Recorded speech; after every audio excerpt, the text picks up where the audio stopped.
right, welcome to the Beauty and Violence podcast. Damn, what a night of fights. I think we're gonna start with McKee and Pitbull. So the first thing you got to point out, Pitbull, how impressive is it that he was even undefeated up to this point and became a two-weight champion at 5'5" in the featherweight division? I don't think I know any other 5'5" fighters in the featherweight division in any league who are that elite.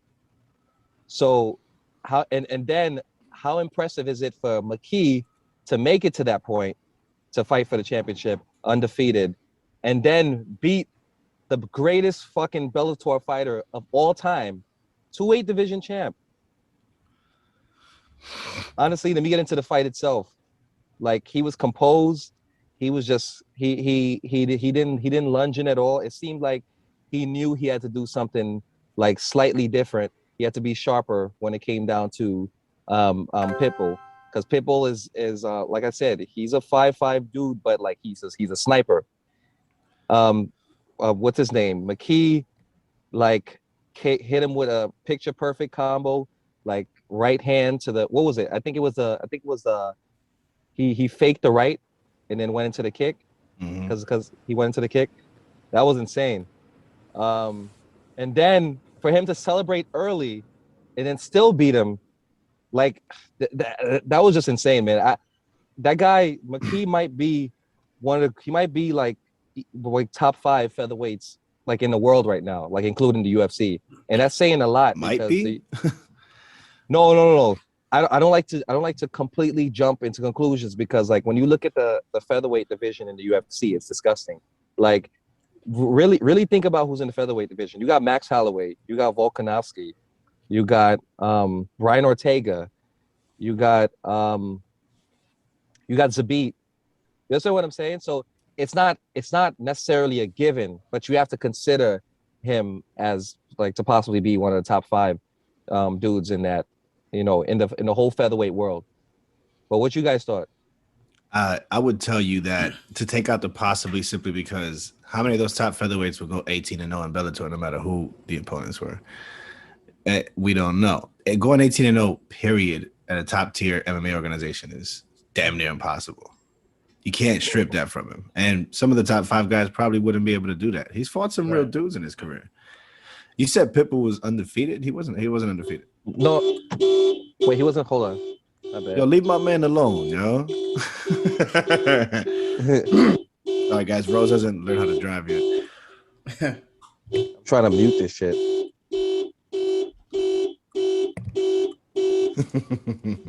I'm trying to turn it. All right, hold on. Well, right, mute yourself for now while you figure that out. I was going to say, I believe that Pitbull was undefeated for a certain amount of time, though. Yeah, he was. I mean, he was. Yeah. I mean, let me see. He went 14-0, and then he lost a couple of matches here and there. But I thought he put it as in he was undefeated, but to that point, I was like, it wasn't a crap. But Pitbull's the man. He's that dude. I knew this was gonna happen. Like I told you guys in the chat, I was like J McKee all day. I think not only Bellator but MMA has an opportunity to change the game with this cat, period. Because he's in an organization that doesn't limit you to certain things like UFC does. And he's so damn good. And he's good with his words. He seems like a real dude.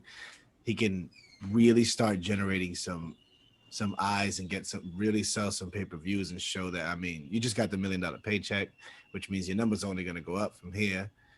And you're not locked down to any sponsor like they do in the UFC. He could really start talking his shit another win or two and really start generating some pay-per-view numbers. He should start hanging out with Jake Paul. Fucking get eyes on you, man. I think he should start generating that, and they can bring this fighter pay thing up to light, and really start getting paid, get them numbers, show that you could walk in with any sponsor you want and start bragging, I think this dude has an opportunity to genuinely change the game for everybody, like genuinely. I'm excited for the era of AJ McKee. I hope he uses his platform to really to understand where he's at in this era we're in now. I think he's super important. Listen, man, I agree. And Jake Paul also tweeted, I believe he tweeted that Did he? AJ, yeah, he tweeted that AJ would destroy Connor of 2015 or something like that. Ooh. So Talk your shit, Jakey. I like it. now it's once again I was high on him from the beginning. It's just that it was hard for me to get people on board because it was so early. It was so early when he was dominating dudes. People were saying, "Oh, like maybe they were trash cans, they were tomato cans."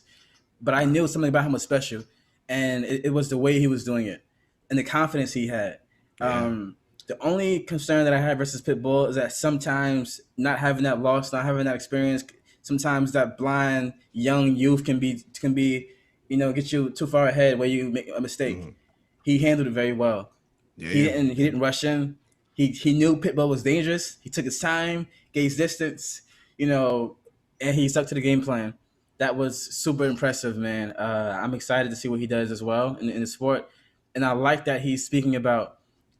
He says this is his last time fighting at featherweight probably, and he's gonna fight at 155. I mean, at a lightweight next. He says. I like that Because he has a lightweight frame. I like that. Yeah, the weight cut, he says, it's hard, and he said that he wants to preserve his health, preserve his youth, and not, ruin his future by keeping having those hard cuts. And he says, listen, if Pitbull wants to do it again, we can do it again, and I'll get his other belt.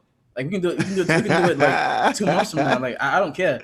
Let's do it. So he's like, he wants all the smoke, and I like seeing that in a young fighter. He's like, listen, I'm the best. I don't care if it's UFC, PFL, whatever. I know that I'm that dude. And you can see that his goal is to be like the Floyd Mayweather of the sport, have these big super fights, change the game. And I also believe that he has the star power and the skill set to actually achieve that. I agree. I absolutely agree. This dude is the real deal. 100%. I like the Pitbull fight next for the other belt. I love that idea. I love it. What do you guys think would be like some fun matchups, like in terms of dream matchups for him if he was to come to the UFC? Dream matchups in the UFC. Right now, for me, Max Holloway and him will be a great fight. Great fight. That'd be pretty damn fun. But then lightweight. Oh my God. The amount of fights you can make in lightweight too. In the UFC. I like to see him versus like Justin Gaethje. Yes. Or no, you know what's even better? Him versus Dustin Poirier. Imagine how well-rounded both of as well-rounded as both of them are. I know I'm hot on AJ right now, but I don't know about that one. What, Dustin Poirier? To coin my man Rose, I wouldn't go that far. I don't know. DP's on another level. DP, I think DP has better hands. I think AJ McKee might have better like setups in terms of like overall like MMA. What do you think? Listen, man. It's hard to say. It's hard to say. Like at this point, I can't doubt AJ on any level. Like at this point, I just feel like this is his time. Like I feel like we have moments in MMA history where these people are just in a certain zone. They have a certain glow. Like this phenom just come through the sport like a storm. And I feel like AJ McKee might be that. So we don't know. Absolutely. But I feel like what he's showing now, it's hard to believe otherwise. I'm wholeheartedly agree with you. I feel like this is that's what I mean by the AJ McKee era. I think he's so important to the sport in a whole right now. Besides his own career, I mean, I believe this kid is going to flourish in his next couple of fights. I think he's going to be a top level superstar for Bellator, which I'm happy for Bellator. That's great for them because I like Scott Coker a lot. I like what they do over there. But the sport in general, like I think he's going to catch a lot of UFC fighters' eyes in his next couple of fights. I want him to talk his shit. I want him to be around people like Jake Paul that have a lot of eyes on them. Get your name out there. Make people realize there's other MMA outside of UFC, you know? There's a lot of phenomenal fighters like this man outside the UFC. And I think this is where this is gonna be the shift with him. I think we're gonna all start talking about everything on top of UFC. You know, we all know UFC is the pinnacle. We all know that. Nobody does it better than them as far as marketing, as far as finding the best fighters and doing the best matchups. They're the best at it. Let's just be real. That the limitations that they put on their fighters, I've never been okay with. I never liked the Reebok deal. I don't like the Venom deal. I like that every fighter gets to be themselves. I miss the days when they come out with some outrageous shit sometimes. You know, Dana White gets mad because they put a big Condom Depot sticker on their ass. So what? They're paying them money. Who gives a shit? Let them make their money. You have your sponsors on the cage. Let them make their own money, you know? I think this is a very important shift that's going to happen in MMA if everything goes the way it's supposed to. But also real quick though, last night he was the biggest, the most trending name in America. 100%, yeah. So this shows that eyes are on him, and you know, once again, Snoop Dogg gave him a shout out. You know, you got Woodley give him a shout out. So it's also cool to see his father, like they were saying that he's his father's revenge on the sport. You know, like the whole storyline is just so cool, man. But I would say that, let's say he fought next weekend with Gon and Lewis. I don't know if he would have been like number one over them. He could have been. He could have been, because people outside, like you said, Snoop Dogg and stuff, probably would have geared towards shouting them out. But Snoop Dogg would have definitely shouted out Lewis or Gon if they won, especially Derek Lewis. Because Derek Lewis, everybody loves that man.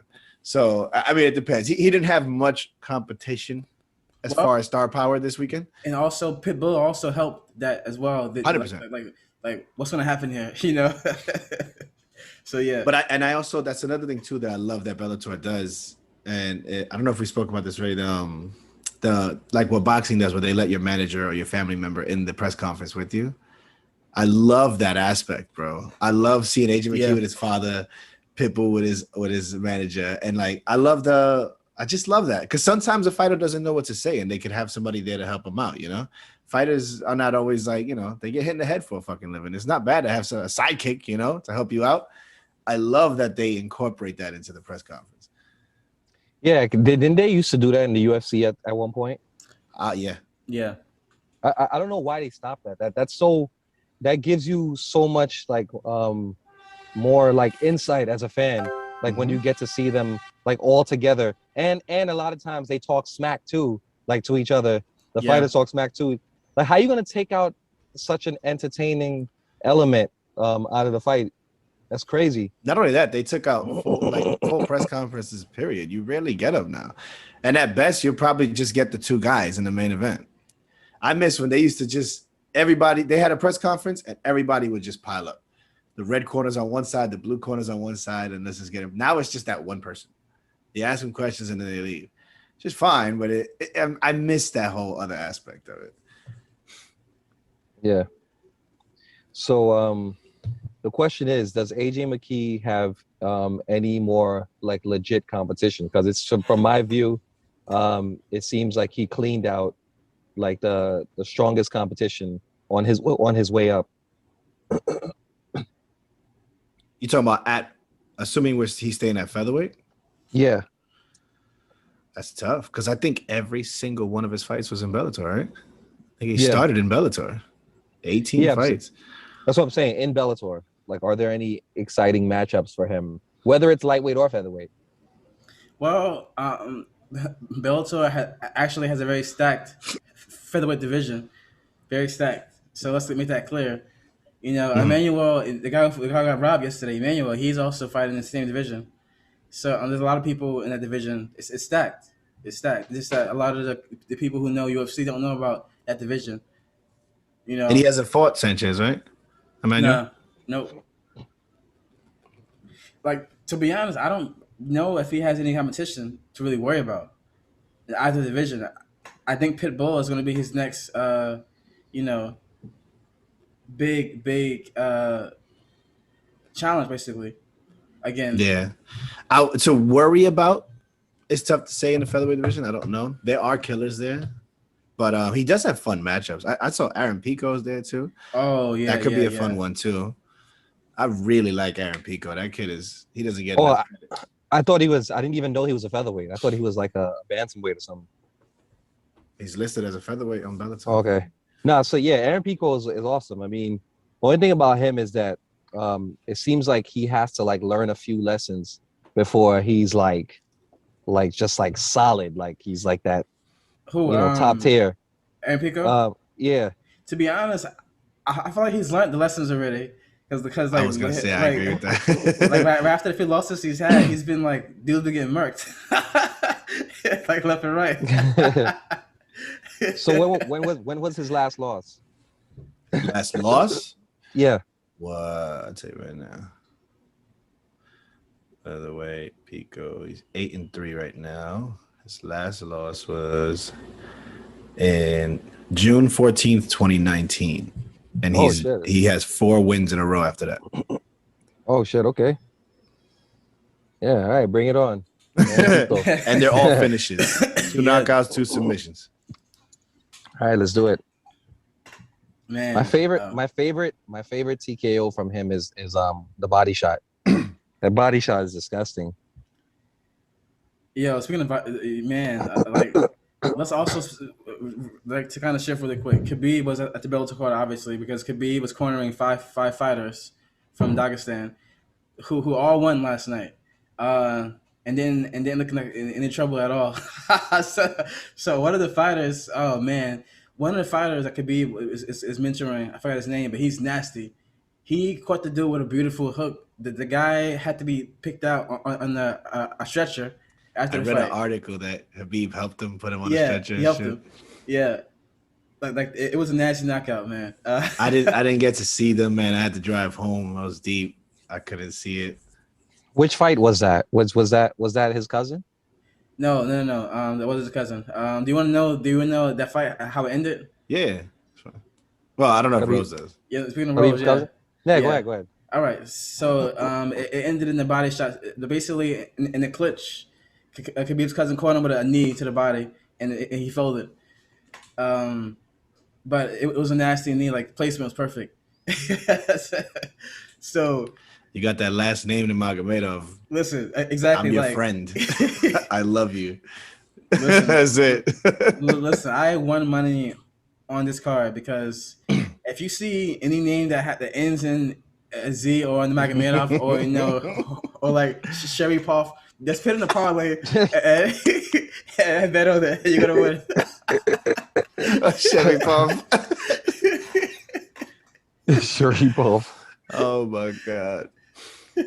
Yo, the Lewis fight is this Saturday, right? Lewis gone. I think it is. Yeah. It is. Yeah, I'm gonna be catching that shit like early in the morning on a Sunday because that's when it comes on in Ukraine. Oh, you're gonna be out there. That's right. Yeah. That's right. Is this dude still out there? Yeah, Chris is out getting there. Radiation. Oh man, I was scared about that. I asked him about that. He was like, bro, you get more radiation. I'm flying on a plane. That sounds like Chris. So I was like, all right, but okay, what was it like? Uriah Hall, what's going on with your boy? Bro, I was excited for this fight because I figured we'd have so much to talk about because these guys have such different techniques, different styles of fighting. I was very, very excited to watch this. And from the get, we were all talking during the fight, and I was like, what's going on with Uriah? I don't know. From the start, he looked like he wasn't there. Then after round 1, he's in his corner, he's huffing and puffing like he just ran up the Grand Canyon. And he didn't do anything. Like Uriah Hall has good cardio. I don't know what's going on with him. And then, Sean Strickland gets on top and his face is wincing, like if his ribs are messed up or something. He's constantly like he looks like he can't see.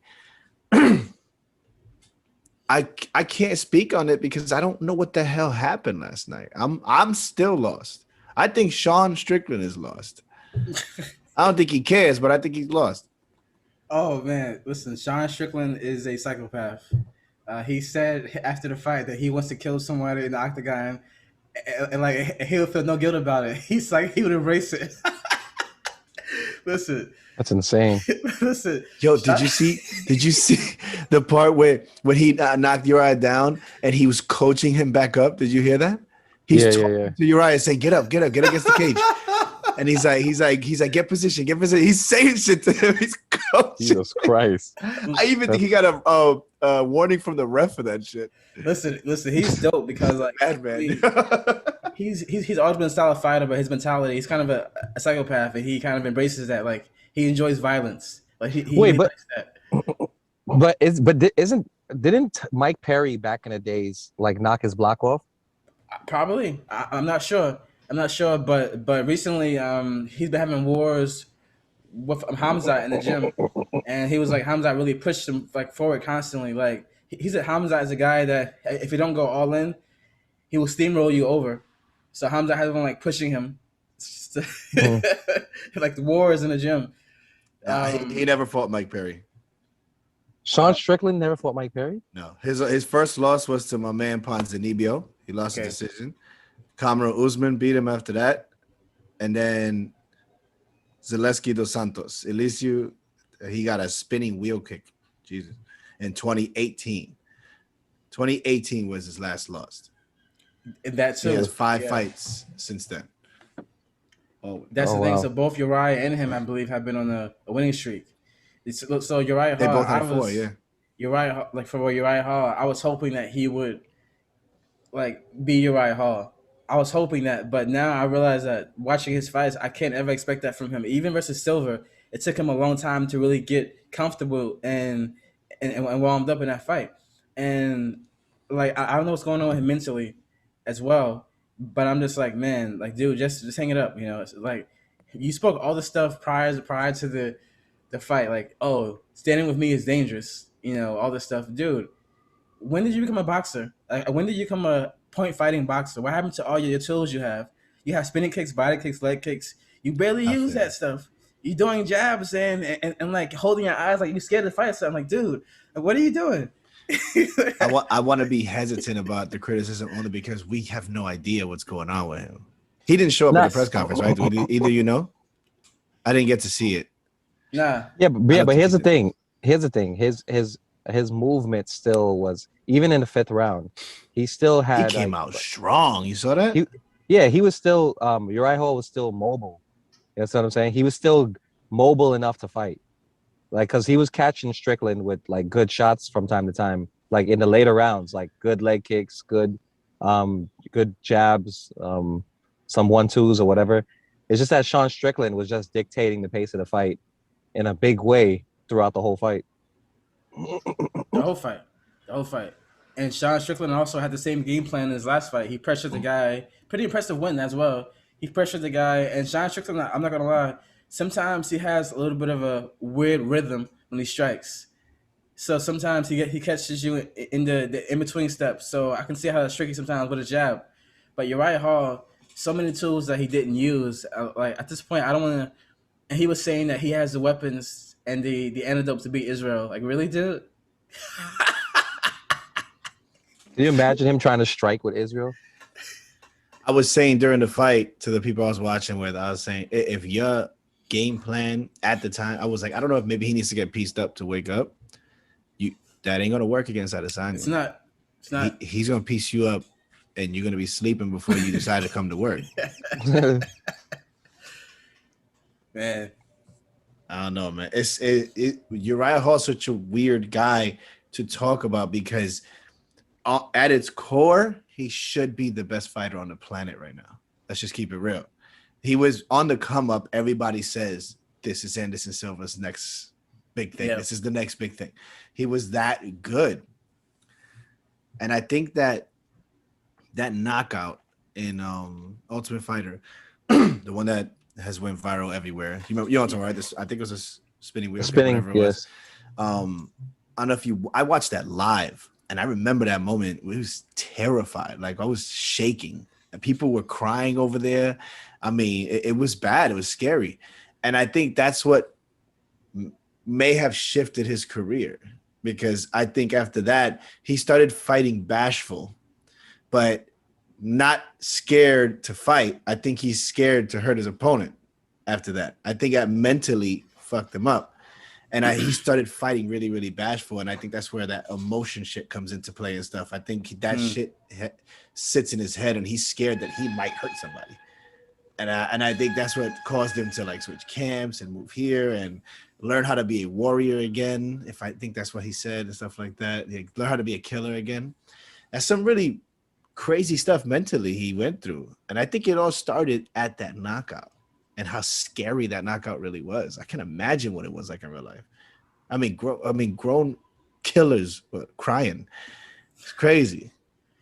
You know, I actually agree. Yeah. You know what's crazy? Like, if I got into a street fight, me personally, like, I can't even say that I wouldn't be trying to kill the dude, like in the street fight. So, like, for him to be an actual fighter and to have the mentality is crazy. See, but difference is in the street, you can get killed. So you have to try to kill the guy. These guys are fighting with rules. So there's a difference. Nah, but think about it though. You could literally, these are professionals who train to like you know, they just say what it is. They're trained to kill with their bare hands. You understand what I'm saying? So to me, that's even scarier. If I one day decide to have like an amateur fight or something like that, like an MMA, I'm gonna try to kill the dude. Like I'm just saying it. I'm gonna try to kill the dude. You understand what I'm saying? You know, and I'm not a violent person, really. You know what I'm saying? Like, but to me, it's like kill or be killed in any kind of fighting situation. Agreed. Well, that's the thing though. Not everybody has that in them. You know, like example, you have that the Haitian mentality. You know what I mean? I have that that hood Eastern Young mentality as well. Like for me, like I'm a psychopath. Like I'm sick in the head. So it's different for us though. That's why we love you, Jim. Jim is a legit psycho though. Jim and Chris. But the thing is, but like you said though, not everybody has that. Like being a fighter does not mean that sometimes that switch can come on. Yeah. And it shows too when you see some of the fighters who hurt their opponent and they back off, and the ones who keep going and keep going and keep going. Mm-hmm. You know, so it shows in that aspect too. So Uriah Hall, I think you're right. I think the killer instinct in him is gone. And fighting someone who is a killer with that mentality like Sean Strickland, it's a bad matchup. You know, I just thought that Uriah, with all that he was saying, I believed him. He said that he's getting into his prime. He's going to be more aggressive. I believed him.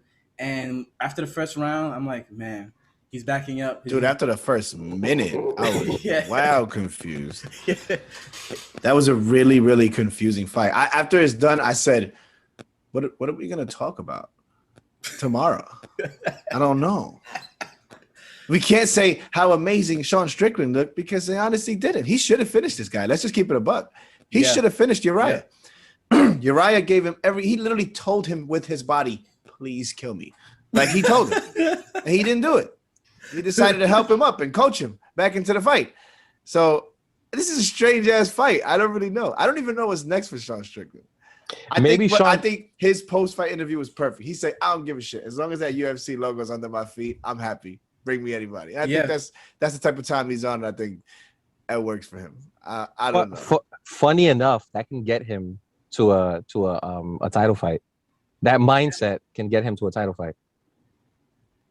I don't think it will, but it can. No. Understand what I'm saying? Like, oh, you don't think it will? Okay, no. I got you. All right. He's what, welterweight or middleweight? Middleweight. I don't know. Who does he have to go through? So right now he just went through Uriah Hall. That's pretty impressive. So I mean, not he went Uriah through like a vessel that looked like Uriah Hall. I don't know. Yeah. Right. I'm just talking about like in terms of name value. So like the next person on that list. So you got the people, you got the Brunsons and the Shabazians of the world. So he has to get ranked right above him too. Yeah. So you know he could fight someone like Shabazian. He could possibly beat. I mean, Shabazian is more dynamic striker, but when he gets pushed, he seems to like wilt under that pressure. So Vettori. Okay, but I like a Vettori fight. I think Vettori will take him down and wrestle fuck him. Yeah. For I don't know. For like I don't 5 know. rounds. I don't know. Vettori got hands too. Stop hating on Vettori. He got hands. He No, he just got didn't hands. want smoke with our man. What's his name? Holland. Holland. He didn't want that smoke. Nobody want that smoke. Those hands are ridiculous, bro. That's like Sean O'Malley if he ate one of those Mario mushrooms and got bigger. You don't want those hands, bro. Yeah.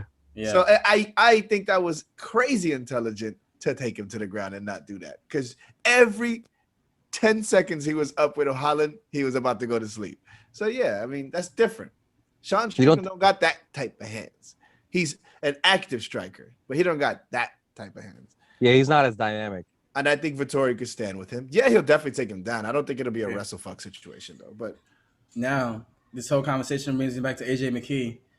And like there's some fighters who even when there's a high risk, they still go for it. They still go all out. And his father was saying that growing up, people criticized his style, so the fans didn't appreciate that kind of stuff. So he taught his son to have a more exciting style, to always have exciting fights. So that's also fire too, because AJ McKee, no matter the stakes, he's gonna fight. He's going to fight. You know, yesterday he could have just like pity pat leg kick and been really safe versus Pitbull. Nah, he found the distance. He was patient. He found the opening and went for it.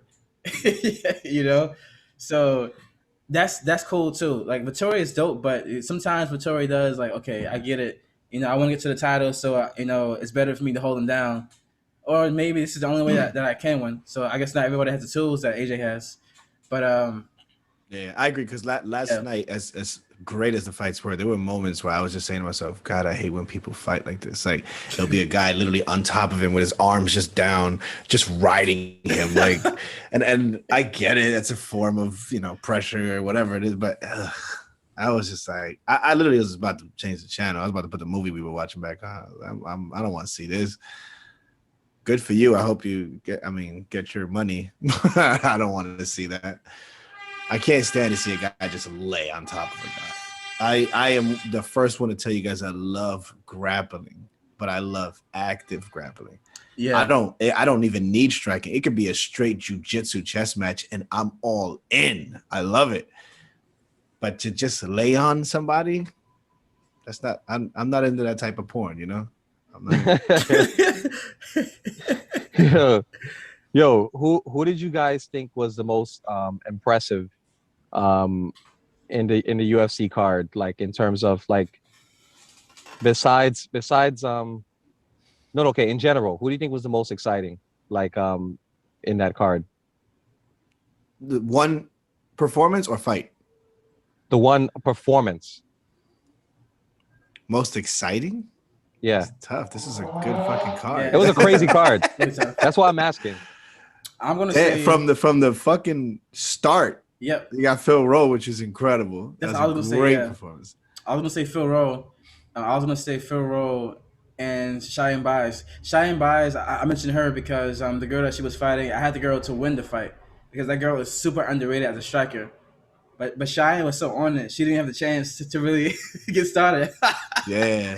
Yo, she's legit, bro. She went that post-fight press conference with her and everything, bro. I was damn near in tears, bro. Talking about her situation. That's old school MMA right there. That's like when fighters didn't get paid shit and on the come up, like she gave me those vibes. I got chills listening to her, man. Oh, and plus too, like props to her because so many fighters don't utilize that kind of head kicks when someone's getting up. Yeah. You know what I mean? That was beastly. Yeah, but that was also risky. That was very risky. But it was so perfect though. Yeah. It was beautiful. It was beautiful. But a 10th of a second earlier and she's disqualified, Yeah. Then the other girl's gonna out Jermaine Sterling. Just act hurt, and that was risky. I'm happy it just made it. I'm so happy. I like her a lot. I like what she said. She was like, "Listen, I'm good. My weight's fine." She's like, "Y'all know my number," And then she got that 50K. I love hearing that shit, bro. A girl who just literally went into extreme debt to follow her dream, and it's happening. I'm all in. I'm all in on the Warrior Princess. I am a fan. I am a super fan. I just got chills and I didn't even see the interview. Like the way you relayed that shit was enough. Like bro, for me to get the chills. I was almost in tears with her, it. bro. I was almost in tears with her. It was crazy. Yeah, man. She basically gave everything away and had to get a loan. Basically broke, nothing else. And she said that most of the check that she got paid is going towards that loan she took out. Yeah, like 95% of her purse was going back to pay the debt off. And then she tried to mention the 50K and she almost broke down. And it was like, it was amazing. Yeah. She was saying that, her family told her, listen, you might have to go broke for a while in order to like see big results. And I always enjoy that kind of like that kind of starving artist commitment. You know what I mean? Like go broke for a while to sacrifice, just because it's gonna pay out. You know what I mean? Yep. And her husband did it with her too. It's just a dope story. It's a dope story. I'm happy for her. I'm jealous of her husband. Good for you, man. But happy for them, man. It was great. I hope she gets a quick turnaround. I hope. Yeah. I hope she gets give that girl another quick paycheck. Let's get her rolling. Yeah, I like this girl. What division is that? She is. Crap. Why doesn't it say it when they win the fight? So weird. Cheyenne Bays. It's so weird that it's pronounced Bays, right? Yeah. I mean, she is Bay. That makes sense, but.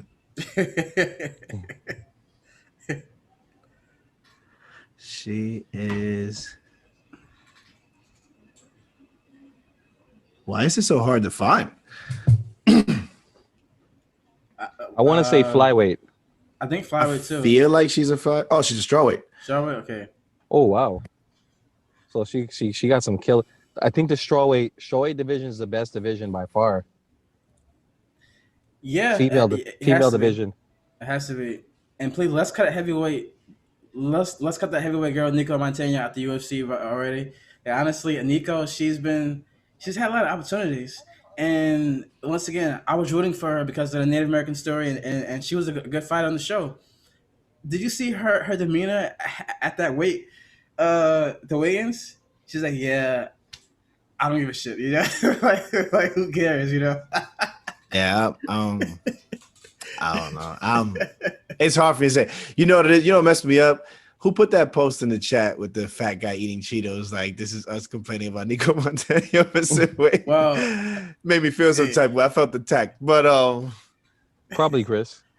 Probably. I think it was my cousin Mike actually. Okay. But yeah, I mean it's hard to say because she missed. She got hospitalized for the weight at flyweight. She got stripped of the belt because she missed. You move up a weight class and you still missed the weight. You went up 10 pounds and you still, and not like by a pound or two. You disrespectfully missed the weight. People, these guys, I've seen it firsthand what fighters do to make that weight. This shit ain't cute, man. And to miss it, what she did, about 7 pounds? Was it? Nah, man. Yeah, about 7 pounds. Yeah. Put her in featherweight. Give her to Amanda Nunes and let's retire her. Let's get rid of it. Put her in the Lions Den. We'll do that. We'll call this Amanda Nunes the favor fight. We'll market it as that, the favor fight. You lose, you never fight MMA again.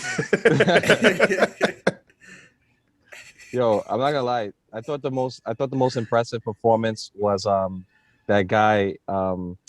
This guy. I forgot his name, but he finished the guy with a head kick. No, not him. He finished the guy with a head kick. I think it was the fight after the Jason Witt fight. Can you? Start with an M. I don't know how to. Yeah, start with an M. Baghdasarian. Yeah, him. That's savage. Oh my god. That was my first time ever seeing that dude fight. Yo, I completely forgot about this guy. I'm so glad you brought him up. Because I think me and you were fanboying about it in the chat. Like, this kid is holy shit, bro. Yeah, that was insane. Too, right? That was his debut fight in UFC, I believe. Yeah. Yeah. And he fights, I think he fights out in the city. He fights in New York City. Fights out of New York City. Yeah, that dude's insane. Yo, he hits so fucking hard, bro. Yep. Every time he hit, it was like waves were pouring through the arena. I'm like, what is going on? And then he gets on the mic and he sounds like the sweetest little guy. He's like the nicest guy. But he looks like a pure savage, though. Like he looks like Yeah. he looks like he was literally raised in the jungle. He looks like the guy that if you kind of stole their parking, he got out the car, you're gonna back up and leave and give him the parking. No. Yeah. That's a great reference. That was a hell of a performance. That was amazing. Yo, honestly, that head kick was almost uncomfortable, like to look at, because it landed so flush. Yeah. That you just wonder, like, would that guy ever be the same? Like, will his wiring, like, ever? That's a fact. That's a fact. Yeah, honestly, that Cheyenne Baez head kick kind of was the same too because of the way that she did it. Like coming up that clean, like no guard. It was actually kind of funny too. Like it's like it's funny because it reminds you of a street fight. You understand what I'm saying? Yeah. Like there ain't no rules in this shit. Like so I thought for a second it was an illegal kick. Like I'm not gonna lie. Like when she was coming up and she just got kicked like that, I was like, damn, this bitch don't care about any rules. But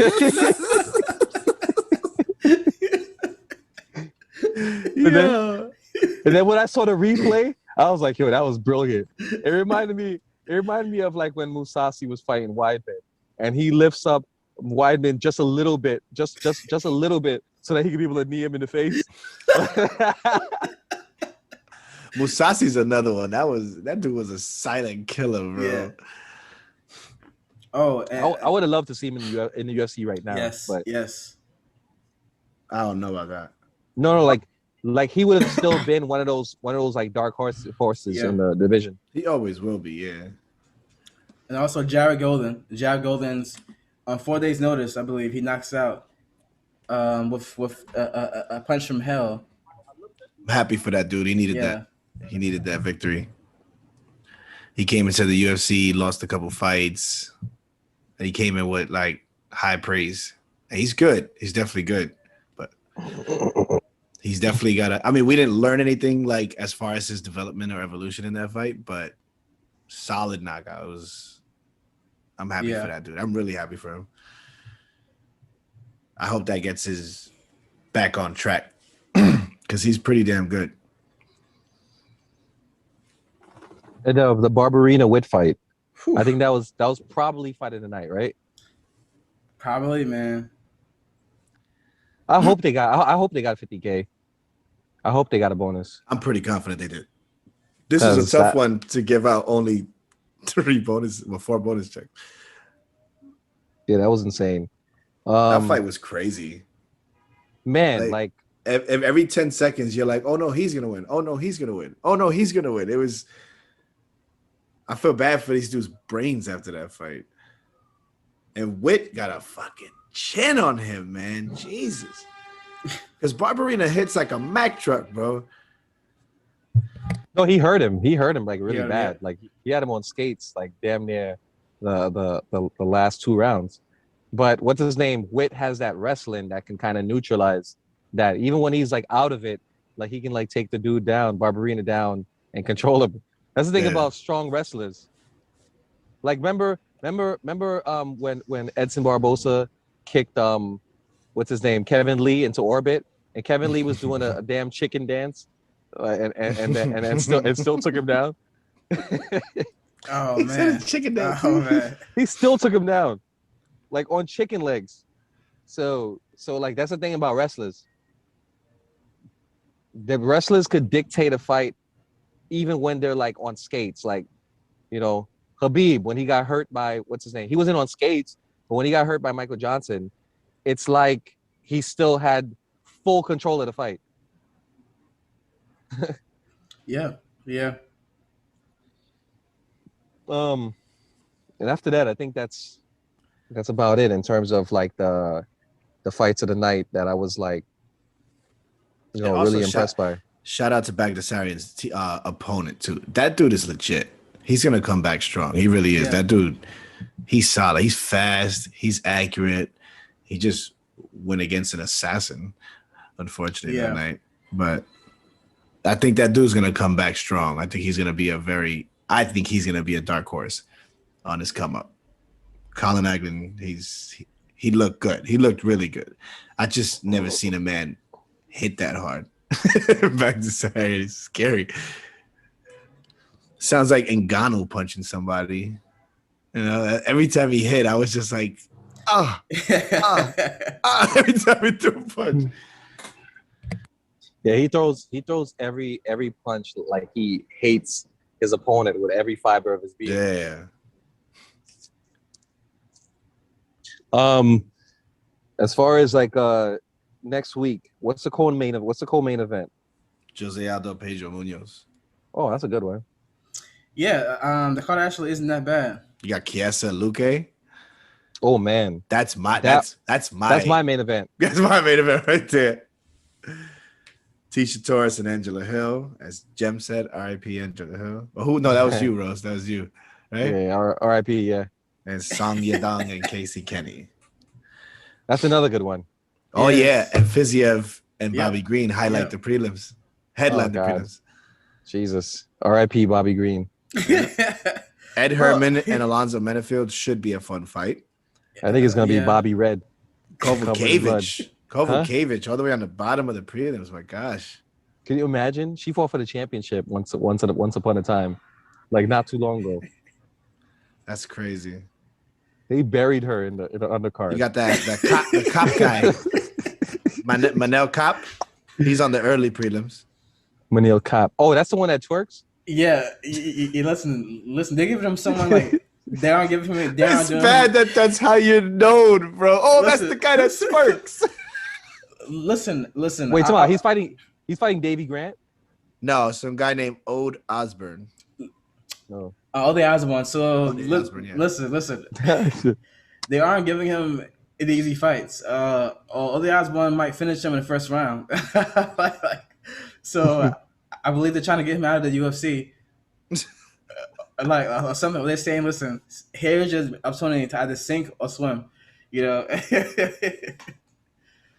And also too, Angela Hill. Don't sleep on Angela Hill. Oh, absolutely. I just think that Tisha Torres, the speed of Torres is a problem for I actually think Angela Hill's gonna win this. Really? If Torres wasn't so fast, if Torres wasn't so damn fast, maybe. But her speed is scary. You know. I don't know, man. I mean, like you said, I don't ever sleep on Angela Hill. She surprised me with that surge she was on. She's a great fighter. She's gritty. You know, I think she could deal with Tisha's speed. I think she's gonna overcome that. Yeah. But Gon Lewis, are we all still like on the Gon bandwagon? I don't know, man. Lewis is that guy. He used this shit. He about to get kicked out of his neighborhood. I it's tough to say, man, because Gon just looks so perfect when he fights. You know, he takes minimal damage. He moves around like a damn welterweight. But can he survive? Can he survive the swing of Lewis? Can he survive the Black Beast? It's a tough one. I have Gon winning the fight in a boring decision, but I won't be too upset if Derek Lewis wins. To be honest, you know, like Derek Lewis, his reign is impressive, man. The fact that he's beating these guys who are pretty much more skilled than him technically, and he's doing it in the way he's doing it. I'm actually like I'm mad because I was looking forward to the Ngannou Lewis rematch with Gon as their next opponent for the winner. I just thought that was such a better storyline. I don't know why this fight had to be rushed. I just really don't understand it. And I think it's because they couldn't find a headliner for this pay-per-view. I think that's the only reason why. I told you guys before, is because I believe this is in Houston. Yeah, and that's where Derek Lewis is from, and they just found that perfect. They couldn't find a main event. I think that's the reason why. So is this the card where Juliana Pena was supposed to fight Nunes, and Nunes got scared and backed out? Yeah. No, obviously I'm kidding. You know, COVID's no joke. That's why I didn't even acknowledge your COVID's no bullshit joke. there. I just let you rock. COVID's no joke. Hopefully she recovers. He said she got scared. She got scared. Good, yeah. But man, hopefully this card stays up, because the last night's card got butchered. Like 4 fights just diminished from the card. There's only 9 fights total. That's all it was. Yeah. And even the Gooden fight got canceled in the morning. Yeah. And then it got put back on. So there was almost only 8 fights. Yeah. Damn, I was actually excited about Amanda versus Pena. Not Same because here. I thought Pena was gonna win.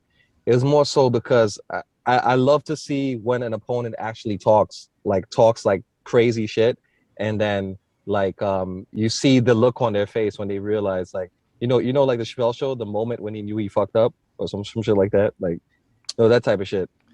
I was excited because I was like, this massacre is finally gonna be over. Let's get this over with. Now we gotta wait.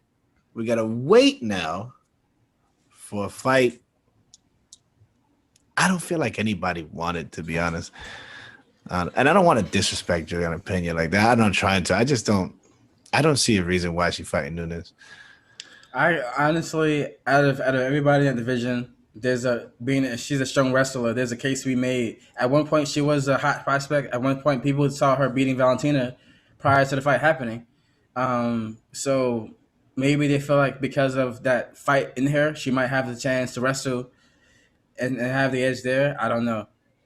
But I was looking forward to it, and I was going to throw $5 or $10 on Juliana in case she pulls. I was going to throw $5 or $10 in case she pulls the upset off. But yeah. But look at that, Jermaine Durandamy submitted her.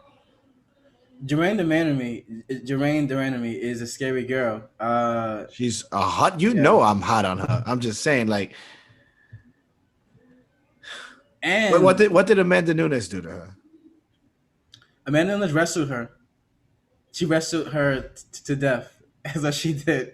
And then you're gonna bring in a wrestler to fight Nunes, who got submitted by the girl that she wrestled up. Yeah, but the pedigree of wrestling is different. Well, on paper, Nunes, we don't know how good she really is in wrestling. We know she's great. But she's great at grappling, period. Grappling, she's great. So the pedigree on paper leans towards Juliana as far as her credentials. But we know Nunes is Nunes. So who knows? I think Nunes. You think she's gonna knock her out, or you think she's gonna submit her? I think if the fight stays standing, she'll knock her out. Not if. How do you think it's gonna go? I have two outcomes. I feel like Nunes is going to rock Juliana, coming in with like a knee or uppercut, and then she's going to back her up and finish her with a TKO.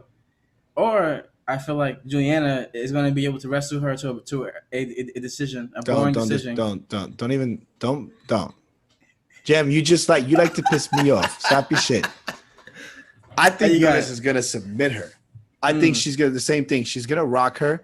But Juliana Pena has an extremely strong will, and she's gonna grab her up, try to survive the storm, probably try to pull guard or something like that, or just try to take it down. And Nunes is gonna just use her power to put her on the ground, hit her a couple times, and submit her. Probably an armbar, maybe. I don't know. I think Nunes wins by submission. And hopefully she does the Anderson Silva dance when she does. She does that whole like.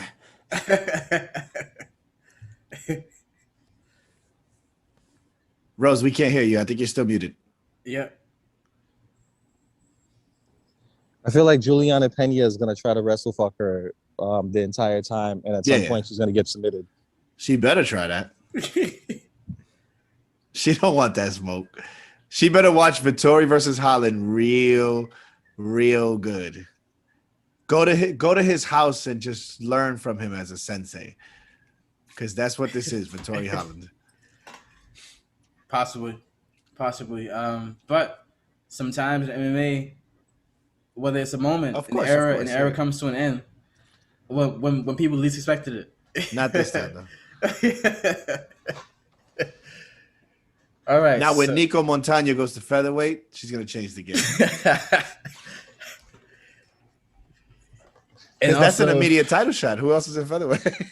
And also rest in Megan peace. Anderson. She'll fight Megan Anderson real quick. And also rest in peace to Uriah Hall's career. Even though he was on the 4-fight winning streak, I believe, Dana White doesn't like him so much. So this is the perfect excuse for him to cut him from the UFC. And he hasn't been vocal at all, bro. I checked his Twitter. He hasn't said anything. Nothing. Wow. I need to know behind the scenes what was going on. Like what the hell was going on, bro? Uriah Hall has always been kind of here and there, you know, mentally, emotionally, things like that. But that fight, he did not show up at all. Yeah. His skills didn't show up. His mental didn't show up. Nothing. He looked asleep at the wheel the whole time. I don't know.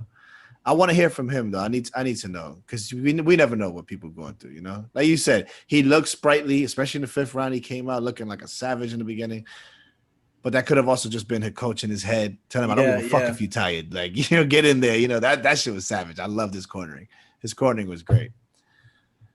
But that too, the cornering was great, but I feel like Uriah didn't take good advice. Like Uriah wasn't always following their advice. Like, I remember there. I remember one time when when his back was taken, they were telling him, you know, like 2 hands, like, you know, get something going. And Uriah was just like standing there, like frozen. I'm like, your corner is telling me what to do right now. What are you doing? You know? I don't know, man. I don't even know if I would want him to keep fighting outside of the UFC. I don't know. Maybe go to bare knuckle. Then he got no choice but to fight. I know. But he's 30, what? 30? He's about to be 38.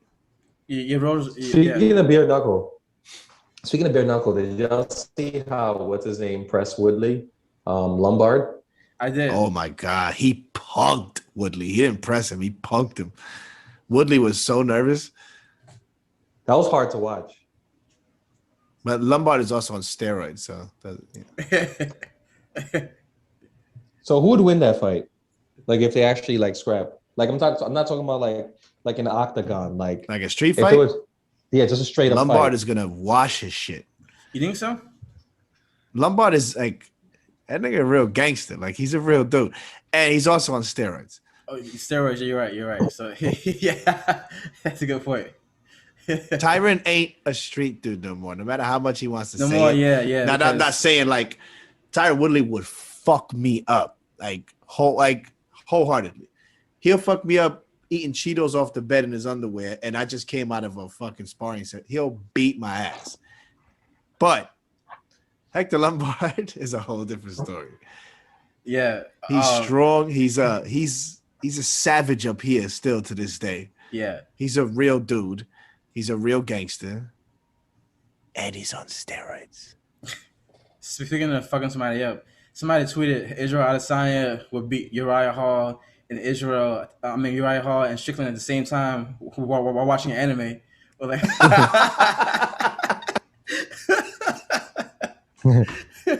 while painting his fucking nails. He's such a troll, that motherfucker. There's a lot of people saying that he's gay. A lot of people are trying to say that, but come on, he's just he's somebody who's confident who he is, so he's trolling these people. You know what I mean? But that's why we say it. Me and my brother have been talking about this for years. Oh yeah. He might be gay, which who cares? But it's just it's the way he trolls it is annoying. Just are you or not? I doubt he is. He does a French manicure and puts #sus and all this shit. Like, come on, bro. Well, you know what it is? When you live outside of the Matrix, you have fun with people who live in the Matrix. Like I said, like when you know who you are, you know who you are. So it's like, like, you know, I know the kind of girls that's like coming into my house. Like, so like I'm gonna troll them and wear pink pants. You know what I'm saying? Yeah. Like what did Jim used to say in high school? I'll put your girl's makeup on and smash her. I love it. I love it. I'll wear your girl's makeup and trash her. Yeah, man. It's a different kind of game, but different kind of game. Yeah. there's levels to this. There's levels to this. There's levels. There's levels to this. You know, not to toot my own horn or anything, you know. But overall, is there any more fights that we overlooked, or you want to get into, or did we cover pretty much from last night? No, I think we did it. We did a good amount there. Yeah, I think we covered that.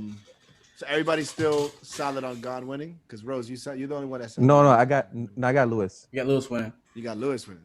Yeah, I have Gone still. How? How do you have Lewis winning? Okay, so I think you could only be technical with Lewis for so long before you have to engage with him, because Lewis is also gonna play the patient game as well, or else that's gonna be another stalemate like Ngannou and Lewis. So I don't think Lewis is gonna want that. So I think he's gonna draw him in somehow. Yeah, Lewis can't play the patient game. He'll lose that fight outright completely. Yeah. He has to be a savage. He has to go in for the kill. This guy's too fast. He's too light on his feet. He's too smart with his hands, and he's really good. Also, realistically, how many people finish Lewis? How often does Lewis get finished? He has a crazy chin. Like Lewis could absorb so much like damage before he like finally goes out. I think I had him losing by submission, right? Yeah, you did. Yeah. I said you're gonna rear naked choke him. I think to beat Lewis, you got to be able to like control him, like for, the length of the fight. Like so, like a Cormier. Cormier controlled Lewis on the ground and then submitted him. But like on the feet, it's always so much. Like it's high stakes for like every second of the fight. Well, he got TKO'd by Junior Dos Santos and by Mark Hunt and by Sean Jordan and by Matt Mitrione. Matt Mitrione knocked him out. Matt was pretty savage at a certain point, but yeah. But listen, Derek Lewis is very unpredictable. That's why he's dangerous, because he always has that bomb waiting to go off. Yeah. He goes on a streak, and then gets a loss. He goes on a streak, and then gets a loss. And the only difference with this Lewis that I noticed is that I've never seen him in better shape.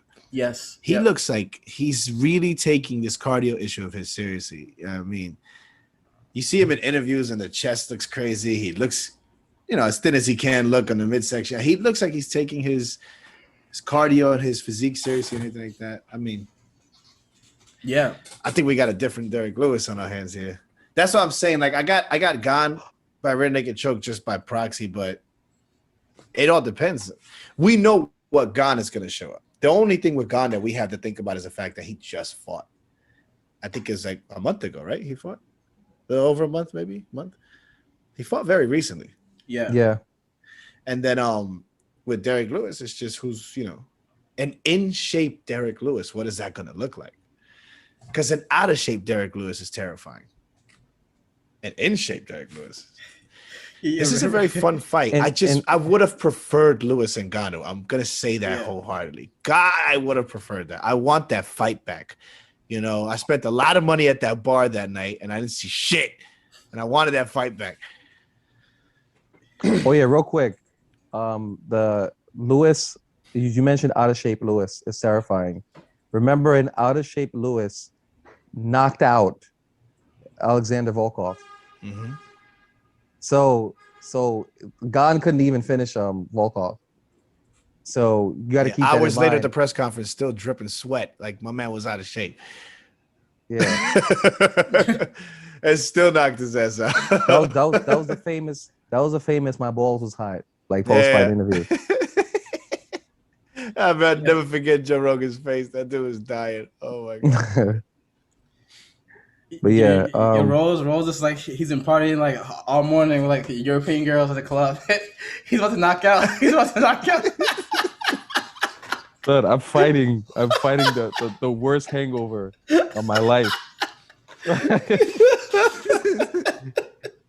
Yo, so do you guys think that AJ McKee is gonna bring Bellator to UFC standards in the next couple of years? You think he's It's hard to gonna? say. It's hard to say. I think he's going to be recruited by the UFC. I think I they're don't going to think give. so.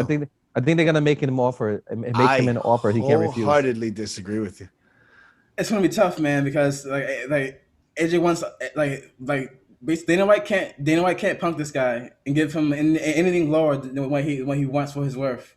I'm not sure Dana White is willing to do that. Like I'm pretty sure Coker knows like this is his asset, so he's gonna pay him much more than Dana is right now. And as long as Coker really hones in on marketing right now, because as we already spoke about, he's got some solid featherweight guys to fight. He got some fun fights at lightweight for this cat. You market these fights correctly on the right channels through the right people. Get these names out there. That's what makes UFC UFC. This is why we're such fans of them, because there's the whole hard truth, the cold hard truth of fighting is that there's nothing worse than watching a fight that you don't know anything about either cat, because it's kind of boring. Because you're going in there blind. You're just watching two guys fight. It's like when I watch two guys on my block fight. I just walk by it. I don't care. Nobody knows. But UFC could take a nobody and make him relatable with 60 seconds of promoting. They're that good at it. Scott Coker needs to do that with AJ and all of his opponents coming forward. Because AJ's been in Bellator his entire career, and I don't think he cares to go to UFC right now. I think there's a potential he's going to make a lot of fucking money. Not just from purse, but from sponsorships. Yeah. Forward. He's got. I mean, sky's the limit right now, man. Yeah, because like he doesn't need the UFC right now. Like the dude is the new face now in Bellator. Yeah. So and the intrigue of cross promotional fights is so much more fun than him going to UFC. We all know that's never gonna happen, at least not anytime soon. But dude, that would be dope, man. Like have Bellator versus UFC. Yo, imagine the money in that, bro. Last night, Coker said that. Listen, Coker said last night that he would do that in an instant. He says, 100. Of course he would. Of course he would. Come on. Anybody would want to do that with the UFC. Could the UFC be smart enough to see the money in that? Is the question. You think Dana White would kind of shy away from that because of the risk of losing 100 his reputation? Yep. I think just Dana White is conservative until he's not. Dana White he's a smart man, but he's super conservative at first. Yeah. Just like with the women's division. There'll never be women fighting in the UFC. Now he can't stop talking about the women in the UFC. So I think it's just one of those things. There needs to be a superstar in Bellator that don't give a fuck about the UFC for Dana White to realize this is the moment. This is the moment. Like, this may be it. Me and Scott need to sit down and have a couple beers. You know? And AJ could be that guy. He has to be. He's got like an Adesanya record right now on the come up. You know? Looks good when he fights. He's very present when he talks. He doesn't sound muffled, you know. He's got a father that talks his shit just like the rest of them. I love it. His story, Scott Coker has millions upon millions of dollars in this guy right now. He needs to really get on that marketing train. Yeah. It's time to like make the craziest promotion videos, spend money on anyone that knows how to promote like a motherfucker, and put it on every fucking network, every social media, everything. It's time to make this guy a star. Yeah, because I mean AJ is going to do his part, because he says that his job, he's like $1 million's not enough. He's like what I want is what Floyd did to the sport of boxing. He's like, I want to be the Floyd of MMA. Yeah, you know, with the big fights and the crazy money and the crazy like super fights as well. So he has to get his own promotion. That would be that. Hey, sky's the limit, you know. I mean, you think he's not thinking about that right now? You know, he got his belt. I think what's only going through his mind right now is getting that second belt. I think he wants that second belt right now. And the one answer that I like that he gave, they asked him like, how do you? A lot of people who get started this young kind of lose themselves. Like, how do you handle all this stuff? He's like, bro, I lost myself before I had the fame. Oh my God, savagery. So like, okay, cool. So like, he has the right mindset too. That's what I'm saying. Like, this is a gold mine. This cat, I'm fucking with this cat, man. I want him to. I mean, it just so happened to be Bellator. It doesn't matter that it's Bellator, but just another promotion. Get that on the map, bro. Yep. Bellator has. We talked about this forever. There's killers there, bro.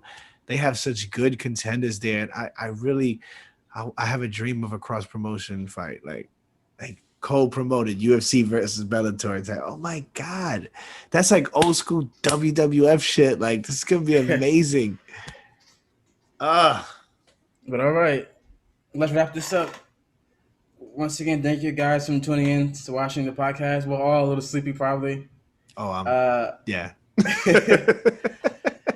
So tune in next week for the Cyril Gane and Derek Lewis. Two debacle. Titans. In the meantime, peace out. Peace out. All right.